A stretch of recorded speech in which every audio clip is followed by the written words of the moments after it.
Hello दोस्तों, कैसे हो? आई थिंक सब बढ़िया फिट फाट और मजे से होंगे। हम सुनाएंगे कहानी, हिंदी मस्त मस्त कहानी।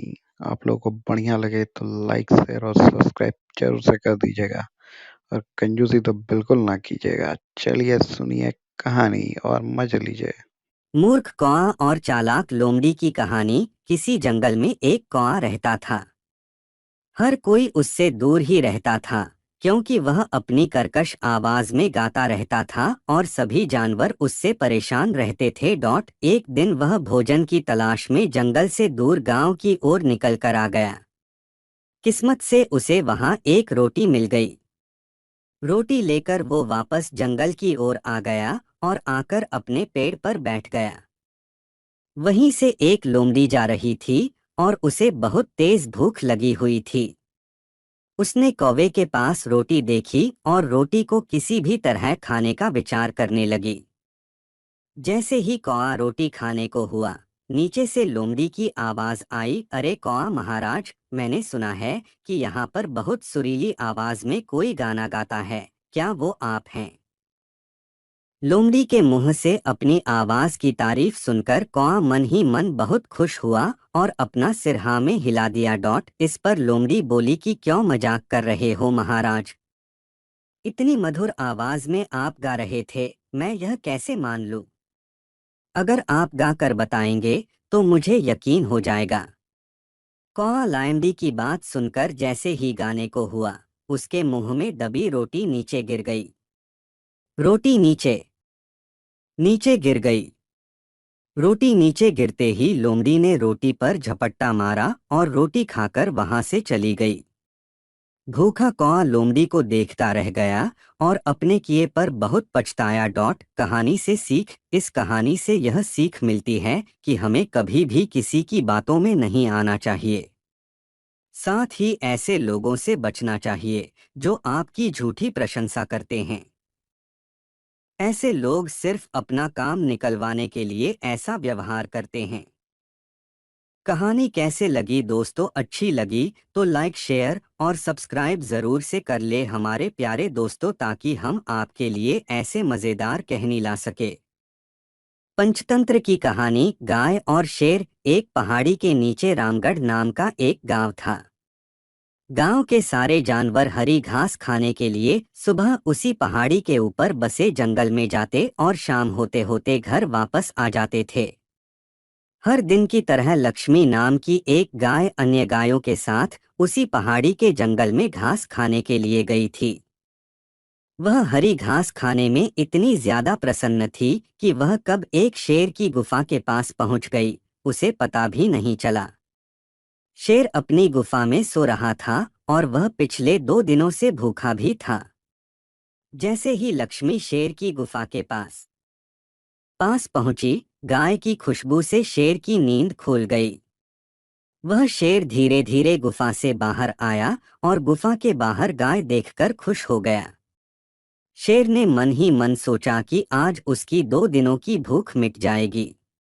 वह इस तंदुरुस्त गाय का ताज़ा मांस खाएगा, और यह सोचकर उसने एक तेज दहाड़ लगाई। लक्ष्मी शेर की दहाड़ सुनकर डर जाती है। जब वह अपने आसपास देखती है तो वहां दूर दूर तक उसको कोई भी दूसरी गायें नहीं दिखीं। जब वह हिम्मत करके पीछे मुड़ी तो उसे सामने शेर खड़ा हुआ दिखाई दिया। उस शेर ने लक्ष्मी को देखकर फिर से दहाड़ लगाई है और लक्ष्मी से कहा, मुझे 2 दिनों से कोई शिकार नहीं मिल रहा था, मैं भूखा था। शायद इसलिए भगवान ने मेरा पेट भरने के लिए तुझे मेरे यहाँ पर भेजा है। आज मैं तुझे खाकर अपनी भूख मिटा लूंगा। शेर की बात सुनकर लक्ष्मी डर जाती है। वह रोते हुए शेर से कहती है, मुझे जाने दो, मुझे मत खाओ। मेरा एक छोटा बच्चा है जो अभी सिर्फ मेरा ही दूध पीता है और उसे घास खाना अभी तक नहीं आया है। लक्ष्मी की बात सुनकर शेर हंसते हुए कहता है, तो क्या मैं अपने हाथ में आए शिकार को ऐसे ही जाने दूं? मैं तो आज तुझे खाकर अपनी 2 दिनों की भूख मिटाऊंगा। शेर के ऐसा कहने पर लक्ष्मी उसके सामने रोने लगी और विनती करते हुए कहती है कि आज मुझे जाने दो, मैं आज अपने बछड़े को आखिरी बार दूध पिला दूंगी और उसे बहुत सारा प्यारा करके कल सुबह होते ही तुम्हारे पास आ जाऊंगी। फिर तुम मुझे खा लेना और अपना भूखा पेट भर लेना। शेर लक्ष्मी की यह बात मान जाता है और धमकी देते हुए कहता है कि अगर कल तू नहीं आई तो मैं तेरे गांव आऊंगा, फिर तुझे और तेरे बेटे दोनों को खा जाऊंगा। लक्ष्मी शेर की यह बात सुनकर खुश हो जाती है और शेर को अपना वचन देकर देकर गांव वापस चली जाती है। वहां से वह सीधे अपने बछड़े के पास जाती है, उसे दूध पिलाती है और बहुत सारा प्यार करती है। फिर बछड़े को शेर के साथ हुई सारी घटना बताती है और कहती है कि उसे अब अपना ख्याल खुद ही रखना होगा। वह कल सुबह होते ही अपना वचन पूरा करने के लिए शेर के पास चली जाएगी। अपनी माँ की बातें सुनकर बछड़ा रोने लगता है। दूसरे दिन सुबह होते ही लक्ष्मी जंगल की तरफ निकल जाती है और शेर की गुफा के सामने पहुंचकर शेर से कहती है, अपने वचन के अनुसार मैं तुम्हारे पास आ गई हूँ, अब तुम मुझे खा सकते हो। गाय की आवाज सुनकर शेर अपनी गुफा से बाहर निकलकर आता है और भगवान के अवतार में प्रकट होते हैं। वह लक्ष्मी से कहते हैं, मैं तो बस तुम्हारी परीक्षा ले रहा था, तुम अपने वचन की पक्की हो, मैं इससे बहुत प्रसन्न हुआ। तुम अब अपने घर और बछड़े के पास वापस जा सकती हो। इसके बाद वे उस गाय को गौ माता होने का वरदान भी देते हैं और उसी दिन के बाद से सभी गायों को गौ माता कहना शुरू कर देते हैं। कहानी से सीख, हमें जान की बाजी लगाते हुए भी अपने दिए हुए वचन को पूरा करना चाहिए। यही हमारे दृढ़ व्यक्तित्व को दर्शाता है। लोमड़ी और सारस की दावत की कहानी बहुत पुरानी बात है। एक जंगल में एक लोमड़ी और एक सारस रहते थे। ये दोनों बहुत अच्छे दोस्त थे।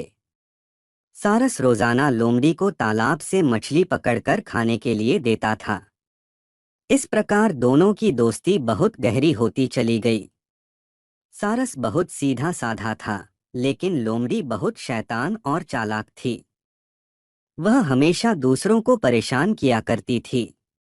उसे दूसरों का अपमान करने और मजाक उड़ाने में बहुत मजा आता था। एक दिन उसने सोचा कि क्यों न एक बार सारस का भी अपमान किया जाए और उसका मजाक उड़ाया जाए। ऐसा सोचकर उसने सारस को दावत पर बुलाया। उसने जानबूझकर सूप एक प्लेट में परोसा। उसे पता था कि सारस प्लेट में से सूप को नहीं पी सकता। उसे सूप न पीता देख लोमड़ी मन ही मन बहुत खुश हुई और झूठी चिंता दिखाते हुए सारस से पूछने लगी कि क्या बात है मित्र, सूप पसंद नहीं आया क्या? सारस बोला, नहीं मित्र, यह तो बहुत स्वादिष्ट है। सारस ने जब देखा कि सूप को प्लेट में परोसा गया है और लोमड़ी जानबूझकर उससे सवाल कर रही है, तो वह सब समझ गया, लेकिन कुछ नहीं बोला। उस दिन सारस को अपमान सहने के साथ ही भूखा भी रहना पड़ा। लेकिन जाते जाते सारस ने भी उसे अपने यहाँ दावत पर बुलाया और लोमड़ी दूसरे ही दिन सारस के घर दावत पर पहुंच गई। सारस ने भी दावत में सूप बनाया था और लोमड़ी के साथ लंबी चोंच वाले अन्य पक्षियों को भी बुलाया था। सारस ने सूप को सुराही में परोसा। सुराही का मुंह इतना छोटा था कि उसमें बस चोंच ही अंदर जा सकती थी। लोमड़ी पूरा टाइम सुराही और अन्य सभी पक्षियों को सूप पीते देखती रही। इसी बीच सारस ने पूछा कि क्या बात है मित्र, सूप अच्छा नहीं लगा क्या? लोमड़ी को अचानक अपने शब्द याद आ गए। सभी बोले कि सूप बहुत स्वादिष्ट है। लोमड़ी काय भी सभी की हाँ में हाँ मिलाना पड़ा। यह सब देख लोमड़ी अपने आप में बहुत अपमानित महसूस कर रही थी, लेकिन कुछ कह नहीं सकी। कहानी से सीख, हमें कभी भी किसी का अपमान नहीं करना चाहिए। हम जैसा दूसरों के साथ करते हैं वैसा ही हमारे साथ होता है। कहानी कैसे लगी मेरे प्यारे दोस्तों? अच्छी लगी तो लाइक शेयर और सब्सक्राइब ज़रूर से कर ले। आपके लिए हम मेहनत करते हैं, उसके बदले आप हमें सपोर्ट तो कर ही सकते हैं। सब्सक्राइब करके फ्री है सब्सक्राइब करना, उसमें कंजूसी तो मत कीजिए, किसी का भला होगा।